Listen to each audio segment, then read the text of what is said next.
Port autonome d'Abidjan. Le terminal vraquier reçoit un navire minéralier baptisé Cape Courion. La particularité de ce bateau est sa longueur, 230 mètres contre 200 mètres en moyenne pour les navires qui accostent régulièrement à ce terminal. À engin exceptionnel, disposition exceptionnelle pour son déchargement.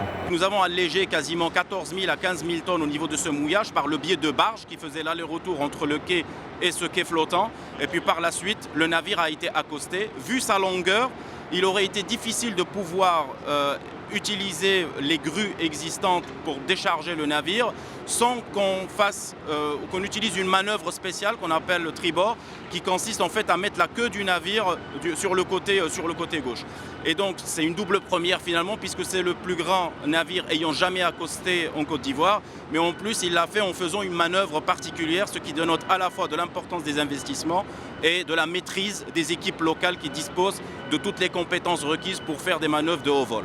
Avec ses 75 000 tonnes, soit 25% de contenance supplémentaire, ce bateau rempli de clinker, la matière première du ciment, est déchargé grâce à ses grues portuaires.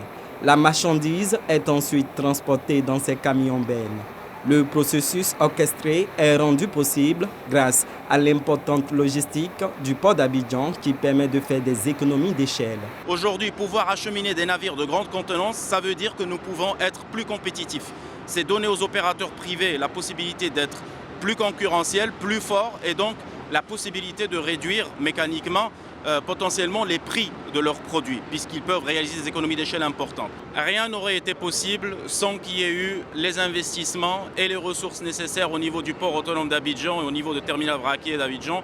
Le groupe spécialisé dans l'expédition portuaire annonce l'arrivée très prochaine d'un navire long de 300 mètres dans les eaux ivoiriennes.